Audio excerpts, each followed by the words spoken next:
Hello everyone, I am Rashmi Prabha and welcome to our channel Combine CS The Extra Step. In this video, basically I am just going to give you a guideline किस तरीके से आपको जो भी आप preparation करें for any competitive examinations आपको किस तरीके से अपने रिवीजन नोट्स बनाने हैं. ओके, मे बी हर एक स्टूडेंट्स का way of representation, way of learning, way of studying अलग अलग होता है. But the motive behind for creating this video is बहुत टाइम से ऐसे लर्नर्स बोल रहे थे कि मैम एग्ज़ाम टाइम में हमें रिवीजन करने में प्रॉब्लम होती है because there are so many contents, there are so many syllabus जिसको आपको अगर रिवीजन करना हो तो बहुत इंपॉर्टेंट हो जाता है कि कैसे आप कम समय में अपने सारे कॉन्सेप्ट्स को रिवाइज करें. तो इन सारे बातों को ध्यान में रखकर आज का मैं इस वीडियो में सिर्फ आपको एक सैम्पल प्रोवाइड कर रही हूँ कि किस तरीके से आप किसी भी एक टॉपिक को कवर कर सकते हैं. ओके, तो जैसा कि आप स्क्रीन पर देख रहे हैं dear friends, this is database management system का मैंने वन लाइनर नोट्स क्रिएट किया है. इस तरीके से आप भी अपना क्रिएट कर सकते हो और जैसा भी आपको अच्छा लगे. तो सबसे पहले मैंने 2 दिन पहले ही मैंने लाइव क्लासेस शुरू किया डेटाबेस मैनेजमेंट सिस्टम का, जिसमें हमने यूजीसी नेट का जो भी सिलेबस है उसके अकॉर्डिंग हमने एक सब टॉपिक को कवर किया है.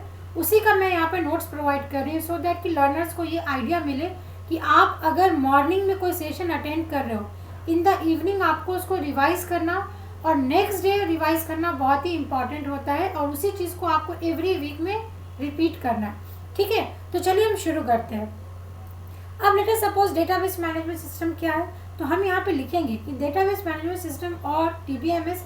अब डीबीएमएस मैंने यहाँ पे क्यों लिखा तो मैं आपको ये भी हाईलाइट करूँगी बिकॉज अगर आप कंप्यूटर साइंस के स्टूडेंट नहीं है, लेट अस सपोज अगर आप कॉमर्स, हिस्ट्री, इंग्लिश अगर इसके सब्जेक्ट्स के आप स्टूडेंट हैं तो आपको किसी भी एग्जामिनेशन में आईसीटी रहता है. ठीक है, कंप्यूटर नॉलेज तो होना ही चाहिए. तो आपको इसका एक्रोनिम मालूम होना चाहिए. What is DBMS? That is database management system. It is a kind of system software. अब ये यहाँ पे सेकेंड क्वेश्चन है, आपको ये ऑप्शंस में रहता है कि डीबीएमएस क्या है. It is a system software, application software and so. तो it is a system software used for several operations, that is creating tables, storing data, managing database and so on. It also allows modifying the data stored in the database as well. So this is a definition. इस definition पे भी कई बार आपको questions पूछा गया है. तो कहने का ये मतलब है इस सिंगल डेफिनेशन से हमने यहाँ पे 3 क्वेश्चंस को कवर किया. नाउ लेट अस सी डेटाबेस मैनेजमेंट सिस्टम में हम इस डायग्राम को बाद में पढ़ेंगे. पहले मैं आपको ये समझाऊंगी डीबीएमएस को. अगर आपको और सिंपल में समझना है तो इस तरीके से समझ. दिस इज और this is matrix format. Correct, matrix मतलब यहाँ पे एक रो है, this is known as row and this is known as column. कहीं ना कहीं डीबीएमएस में हम इसी तरीके से टेबल्स क्रिएट करते हैं और वैल्यूज को स्टोर करते हैं. That's why a table is known as relation in the SQL. It consist of rows and column. अब यहाँ पे नेक्स्ट इंपॉर्टेंट पॉइंट मैंने यहाँ पे कवर नहीं किया, आपको यहाँ पे लिख लेना है. टेबल को आप स्कीमा भी बोल सकते हो. That is known as what? Logical view of database. Logical view of database. And again these are the questions जो ऑलरेडी एनटीए यूजीसी नेट के प्रीवियस क्वेश्चंस में आए हुए. मैं कुछ भी अपने मन से नहीं बोल रही हूँ. जो भी लर्नर ने ऑलरेडी एक बार या 2 बार एग्जामिनेशन को दिया है उनको ये मालूम होगा किस तरीके से शॉर्ट क्वेश्चंस बहुत पूछे जाते हैं. अब यहाँ पे बात आती है, मैंने बोला this is matrix format. That is I guess this is 2/3 matrix. Correct, 2 row है और 3 कॉलम है. अब यहाँ पे रो को हम क्या बोल सकते हैं? Rows are also called as tuples and entity. बहुत क्वेश्चंस आपको इस पे मिलेंगे. Number of columns are known as what? Attributes, domain, arity and fields. मैंने एक भी पॉइंट नहीं छोड़ा है. आप अगर गेट के भी प्रीवियस ईयर क्वेश्चंस लगाएंगे तो उसमें आपको ये क्वेश्चंस जरूर मिलेंगे. Okay, now cardinality represent the number of tuples. Tuples को हम क्या बोलेंगे? Rows in a relation that is known as table. तो कार्डिनैलिटी क्या होता है इन द अपकमिंग वीडियो हम कवर करेंगे. क्यों? क्योंकि जब हम ईआरडी नेक्स्ट टॉपिक जो आज रात को मैं 10 PM पे फ्री लाइव क्लास लेने वाली हूँ, वहाँ पे मैं डिस्कस करूँगी एंटिटी रिलेशनशिप डायग्राम. तो आप ना भूलें, चैनल को आप ज़रूर सब्सक्राइब करें और अपने आप से आप 10 PM पे हमें ज्वाइन कर सकते हैं. ओके, तो ये इस तरीके से मैंने ये नोट्स बनाया है और आपको सिर्फ यहाँ पे मैंने एक आपके जो भी स्टडीज़ है उसको ईजी करने के लिए मैंने आपको एक गाइडलाइन प्रोवाइड किया है कि आप इस तरीके से अपने नोट्स बनाइए सो दैट कि आपको रिवीजन करने के टाइम पे ये बहुत ही हेल्पफुल होगा. ठीक है, अब हम ये समझ लेते हैं डेटाबेस का पूरा स्ट्रक्चर क्या है. तो आपको ये समझना है डीबीएमएस को हम इस तरीके से रिप्रेजेंट करते हैं. That is in the form of cylinder. Okay. तो यहाँ पे बेसिकली आपका हार्ड डिस्क होगा, जिसको हम डिस्क भी बोलते हैं, जिसको आप स्टोरेज भी बोल सकते हो। यहाँ पर आपकी जो भी इंफॉर्मेशन स्टोर होंगे that is in the form of files, that's why हम इसे डेटा फाइल्स भी बोल सकते हैं। नाउ डेटाबेस मैनेजमेंट सिस्टम में जब आप और भी आगे पढ़ेंगे तो वहाँ पे डेटा डिक्शनरी की बात होती है, डेटा माइनिंग की बात होती है, डेटा वेयर हाउस की बात होती है, तो वो सब इसी आर्किटेक्चर के अंदर ही होता है, ठीक है।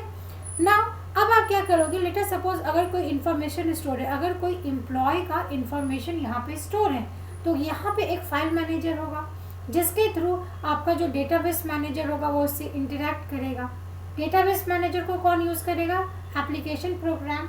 क्यों, क्योंकि हमने ऑलरेडी पढ़ा है कि अगर कोई क्लाइंट सर्वर आर्किटेक्चर है, इसके बीच में कोई इंटरफेस नहीं होता है, and that is the biggest disadvantage of client server. इसके लिए हम क्या यूज़ करते हैं, 3 टायर आर्किटेक्चर को यूज़ करते हैं, and this is the representation of 3 tier architecture, जहाँ पे ये पूरा आपका एप्लीकेशन है। This is known as client, sorry this is known as server and this is known as client. Client means अलग अलग यूजर्स जिनके अलग अलग मेन यूज़र हो सकता है, उनके अलग अलग क्वेरीज हो सकते हैं, आइदर डेटाबेस एडमिनिस्ट्रेटर है, जो भी लर्नर है, जो भी यूज़र है, जो भी क्लाइंट है, या जो भी एप्लीकेशन प्रोग्राम है, those all are known as what, client, ठीक है। तो इनके अब जैसे यूज़र है, यूज़र एक एप्लीकेशन प्रोग्राम की मदद से डेटाबेस को एक्सेस करेगा। डेटाबेस एडमिनिस्ट्रेटर है, उसके पास सारे प्रिविलेज होंगे कि डेटाबेस का एक्सेस किसको देना है, किसको नहीं देना है, और जो भी इंफॉर्मेशन आपके डेटाबेस में स्टोर होता है उसको एग्जीक्यूट करने के लिए डेटा डेफिनेशन लैंग्वेज के कंपाइलर होते हैं, क्वेरी प्रोसेसर होते हैं, एंड डेटा मैनिपुलेशन लैंग्वेज के प्री कंपाइलर होते हैं। तो अब यहाँ पे इंपॉर्टेंट ये आता है कि you must know what is data definition language and DML, क्योंकि एनवीएस और केवीएस में इसके एक्रोनिम पे ही क्वेश्चन पूछता है, डीएमएल मीन्स व्हाट, ठीक है। तो in this way I have just given you idea कि किस तरीके से आपको अपने सेल्फ नोट्स बनाने हैं। एंड हमने एक और टॉपिक कवर किया था लास्ट क्लास में, that is what, this is known as data independence. यहाँ पे आपके 3 लेवल आर्किटेक्चर होते हैं, physical level, conceptual and external level. इसके दोनों के बीच का जो रहता है इंडिपेंडेंस, इसे हम बोलते हैं physical data independence. Independence means जैसे आई एम इंडिपेंडेंट, ठीक है, what ever I am earning, मैं अपने पेरेंट्स पे डिपेंडेंट नहीं हूँ। सिमिलरली यहाँ पे डीबीएमएस में क्या होगा कि अगर आप कुछ भी एप्लीकेशन प्रोग्राम में या कॉन्सेप्चुअल लेवल पे कुछ भी आप चेंज करते हो, उसका इफेक्ट इस पर भी नहीं होना चाहिए और इस पर भी नहीं होना चाहिए। एक्सटर्नल लेवल को आप यहाँ पे व्यू लेवल भी बोल सकते हो, और फिजिकल लेवल को you can also say internal level, and conceptual level को आप क्या बोल सकते हो, लॉजिकल लेवल। तो आपको ये सब यहाँ पे जो भी मैं हाईलाइट कर रही हूँ अभी, आपका यही सिंगल मोटिव होना चाहिए। इस वीडियो को देखने के बाद आपको एक A4 शीट या आपको एक नोट्स प्रिपेयर करना है, जिसमें ऐसे शॉर्ट नोट्स अभी से बनाना शुरू करिए, सो दैट जो आपका अप्रैल है, अप्रैल में आपके पास सारे सब्जेक्ट का रिवीजन नोट्स होना चाहिए। ओके, उसके बाद हमारा लास्ट टॉपिक रह गया था data model. Data model means whatever information, whatever data you have, how you are going to represent it. तो उसको रिप्रेजेंट करने को हम बोलते हैं मॉडलिंग। ओके, तो मॉडलिंग का मीनिंग यहाँ पे आप वो मत समझ लेना जो नॉर्मल हमारा मिस वर्ल्ड मिस यूनिवर्स का होता है। Model means suppose if you have scattered data, ठीक है, इस स्कैटर्ड डेटा को आप किस तरीके से एक स्ट्रक्चर में कंबाइन करोगे। दैट इज, अगर मैंने इन सबको कंबाइन कर दिया, this is a structure, first structure. अगर मैंने यहाँ पे एक दूसरा कलर यूज़ करके, लेटर सपोज अगर मैंने यहाँ पे एक सेंट्रलाइज यूज़ किया और मैंने इसको कनेक्ट कर दिया सारे से, this is again next structure. इसी तरीके से आप इस तरीके का भी स्ट्रक्चर बना सकते हो, वॉट एवर यू लाइक। तो these are the various types of data model. तो यहाँ पे एक हायरार्किकल मॉडल होता है, एक आपका नेटवर्क लेवल होता है, एंड एक आपका रिलेशनल मॉडल होता है। तो इन यूजीसी नेट बेसिकली आपका फोकस इस पे होना चाहिए, that is RDBMS। Okay, network level और हायरार्की लेवल पे बहुत पहले क्वेश्चंस पूछे गए हैं थ्योरेटिकल, तो बस आपको ये समझना है। हायरार्की मतलब कि यहाँ पे एक रूट नोड होगा, ठीक है, सबसे ऊपर, हेंस इसको हम क्या बोलेंगे, 1:many रिलेशनशिप। तो आज के इस वीडियो में जो नाइट में 10 PM पे क्लास है, वहाँ पे हम रिलेशन को भी कवर करेंगे, तो आप उसको ज्वाइन करना ना भूलें। आप इस चैनल को ज्वाइन कर सकते हैं जहाँ पे आपको सारे लेटेस्ट नोटिफिकेशंस मिलेंगे। ओके, एंड नेटवर्क को हम क्या बोलेंगे, मेनी टू मेनी। अब देखो ये वाला जो नोड है वो इससे भी कनेक्ट है, इससे भी कनेक्ट है, इससे भी कनेक्ट है। Hence this architecture is known as many to many. अब यहाँ पे ये फर्स्ट पॉइंट हो गया। सेकेंड पॉइंट, इसी तरीके से नोट्स में आपको क्या लिख लेना है, जो रिलेशनल मॉडल है उसमें फिजिकल डेटा इंडिपेंडेंस होता है, ठीक है, और हायरार्की में और नेटवर्क में आपका सिर्फ लॉजिकल डेटा इंडिपेंडेंस होता है। इसमें आपका स्ट्रक्चरल इंडिपेंडेंस क्या होगा, नहीं होगा। ओके, और ईआरडी मॉडल क्या होगा, ये बहुत ही डाउटफुल क्वेश्चन होता है। It defines conceptual view of database that is always in one and A form. तो अगर आपको ईआरडी में कोई भी डाउट है या अगर आपको नॉर्मलाइजेशन के कॉन्सेप्ट में कोई भी डाउट है तो आप मुझे कमेंट सेक्शन में ज़रूर बताना, because I will make a video जिसमें हम समराइज्ड फॉर्मेट में मैं आपको बेस्ट वे में और सिंपल टर्म्स में समझाने की कोशिश करूंगी कि किस तरीके से आप किसी भी क्वेश्चंस में इजीली आइडेंटिफाई कर सकते हो व्हाट इज़ द फॉर्म, ठीक है। तो this was a small video जिसमें मैंने आपको ये समझाया कि अभी से आपको अपने स्टडीज़ को बहुत